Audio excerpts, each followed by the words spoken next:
ओम शांति। 14 दिसंबर 2024। आज की मधुर महावाक्य। मीठे बच्चे, तुम्हारे पास मनमना भव और मध्याजी भव के तीक्ष्ण बाण हैं। इन्हीं बाणों से तुम माया पर विजय प्राप्त कर सकते हो।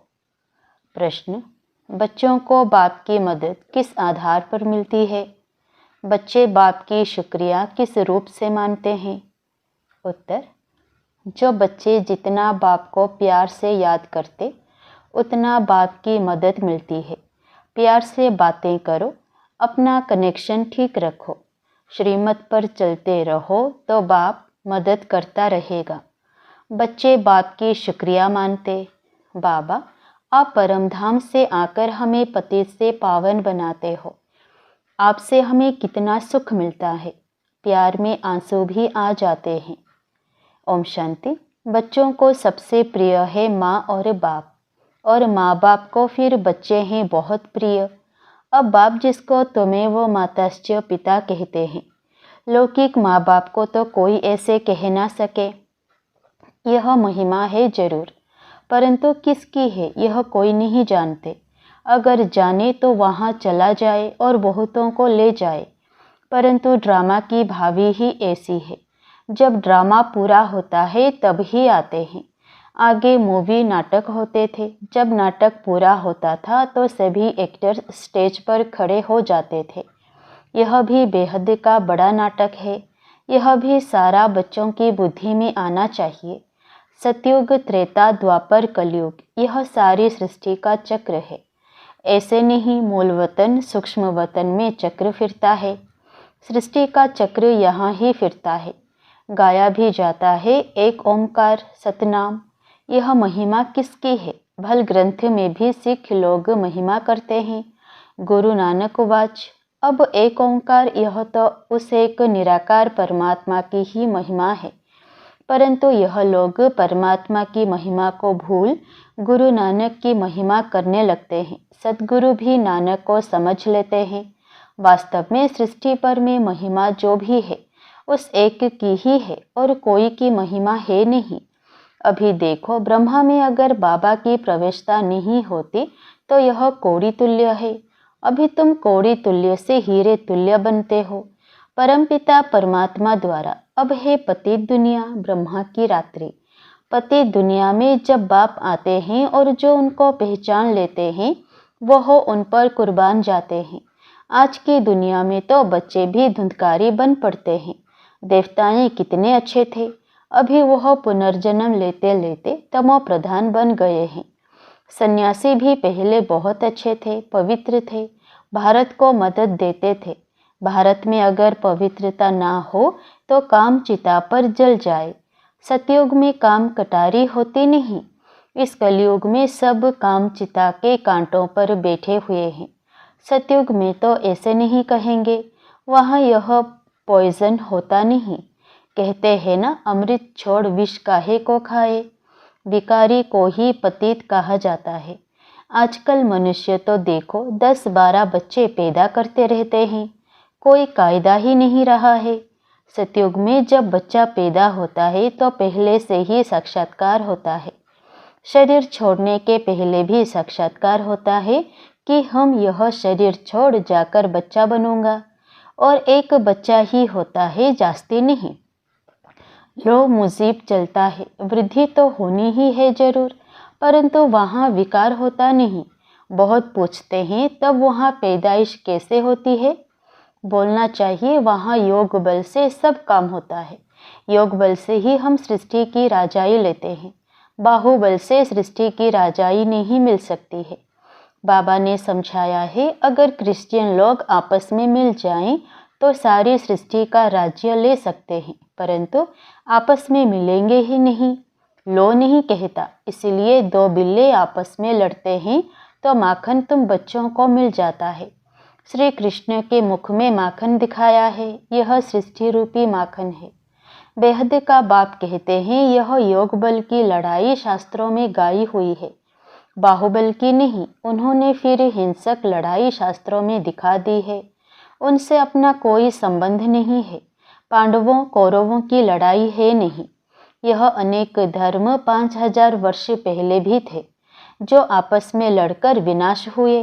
पांडवों ने देवी देवता धर्म की स्थापना की। यह है योग बल, जिससे सृष्टि का राज्य मिलता है।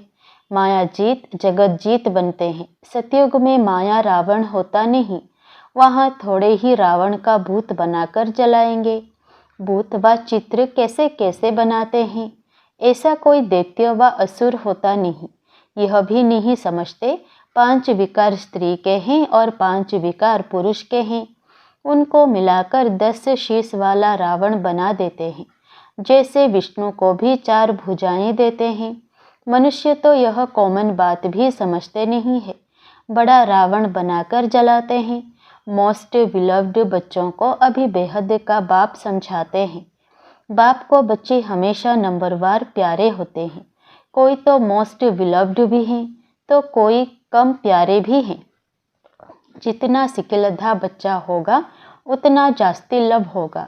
यहाँ भी जो सर्विस पर तत्पर रहते हैं, रहमदिल रहते हैं, वह प्यारे लगते हैं। भक्ति मार्ग में रहम मांगते हैं ना, खुदा रहम करो, मर्सी ऑन मी। परंतु ड्रामा को कोई जानते ही नहीं। जब बहुत तमो प्रधान बन जाते हैं, तब ही बाबा का प्रोग्राम है आने का। ऐसे नहीं, ईश्वर जो चाहे कर सकते हैं, या जब चाहे तब आ सकते हैं। अगर ऐसी शक्ति होती तो फिर इतनी गाली क्यों मिले, वनवास क्यों मिले। यह बातें बड़ी गुप्त है। श्री कृष्ण को तो गाली मिल न सके, कहते हैं भगवान यह नहीं कर सकता। परंतु विनाश तो होना ही है, फिर बचाने की तो बात ही नहीं। सभी को वापस ले जाना है। स्थापना विनाश कराते हैं तो जरूर भगवान होगा ना।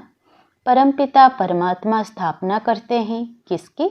मुख्य बात तुम पूछो ही यह कि गीता का भगवान कौन? सारी दुनिया इसमें मूंझी हुई है। उन्होंने तो मनुष्य का नाम डाल दिया है। आदि सनातन देवी देवता धर्म की स्थापना तो भगवान बिगर कोई कर नहीं सकता।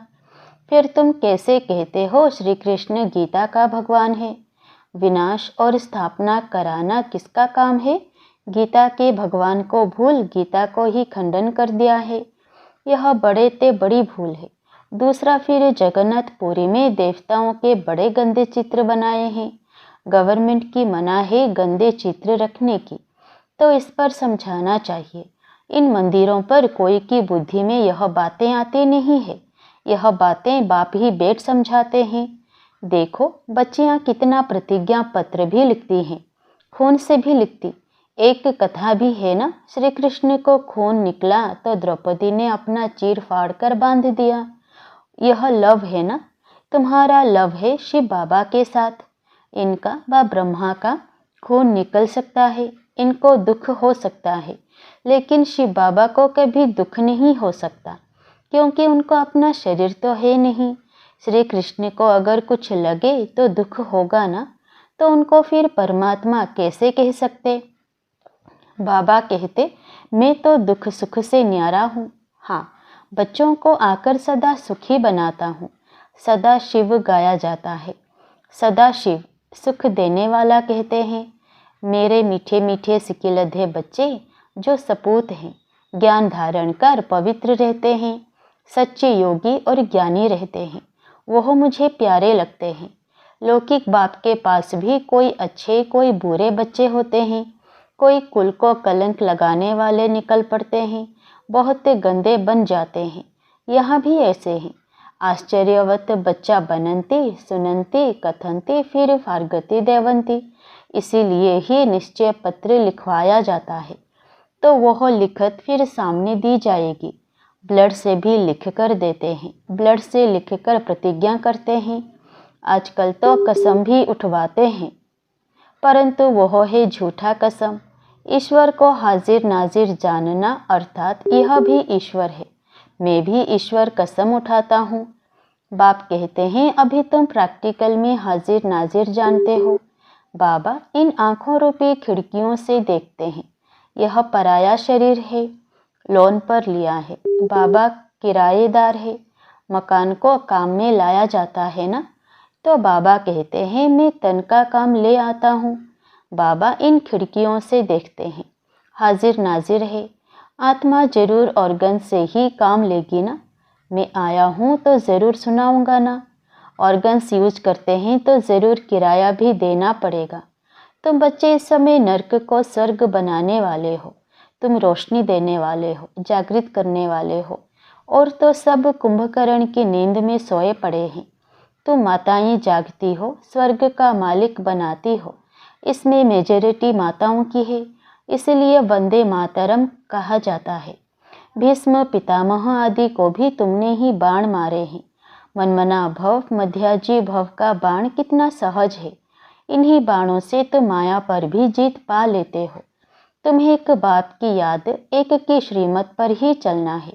बाप तुम्हें ऐसे श्रेष्ठ कर्म सिखलाते हैं जो 21 जन्म कभी कर्म कूटने की दरकार ही ना पड़े। तुम एवर हेल्दी एवर वेल्दी बनते हो। अनेक बार तुम स्वर्ग के मालिक बने हो, राज्य लिया और फिर गवाया है। तुम ब्राह्मण कुल भूषण ही हीरो हीरोइन का पार्ट बजाते हो। ड्रामा में सबसे ऊंच पार्ट तुम बच्चों का है, तो ऐसे ऊंच बनाने वाले बाप के साथ बहुत लव चाहिए। बाबा आप कमाल करते हो। ना मन ना चित हमको थोड़े ही पता है। हम सो नारायण थे।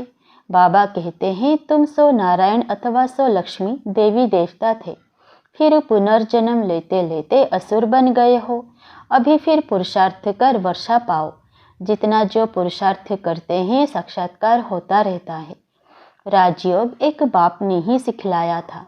सच्चा सच्चा सहज राजयोग तो तुम अभी सिखला सकते हो। तुम्हारा फर्ज है बाप का परिचय सबको देना। सभी निधन के बन पड़े हैं। यह बातें भी कल्प पहले वाले कोटों में कोई ही समझेंगे। बाबा ने समझाया है, सारी दुनिया में महान मूर्ख देखना हो तो यहाँ देखो। बाप जिनसे 21 जन्म का वर्षा मिलता है उनको भी फारकती दे देते हैं। यह भी ड्रामा में नूंद है। अभी तुम स्वयं ईश्वर की औलाद हो, फिर देवता, क्षत्रिय, वैश्य, शूद्र की औलाद बनेंगे। अभी आसुरी औलाद से ईश्वरीय संतान बने हो। बाप परमधाम से आकर पतित से पावन बनाते हैं तो कितना शुक्रिया मानना चाहिए। भक्ति मार्ग में भी शुक्रिया करते हैं, दुख में थोड़े ही शुक्रिया मानेंगे। अभी तुमको कितना सुख मिलता है तो बहुत लव होना चाहिए ना। हम बाप से प्यार से बातें करेंगे तो क्यों नहीं सुनेंगे। कनेक्शन है ना। रात को उठकर बाबा से बातें करनी चाहिए। बाबा अपना अनुभव बतलाते रहते हैं। मैं बहुत याद करता हूँ। बाबा की याद में आंसू भी आ जाते हैं। हम क्या थे, बाबा ने क्या बना दिया। तत्वम, तुम भी वह बनते हो। योग में रहने वालों को बाबा मदद भी देते हैं। आपे ही आंख खुल जाएगी, खटिया हिल जाएगी। बाबा बहुतों को उठाते हैं। बेहद का बाप कितना रहम करते हैं। तुम यहाँ क्यों आए हो।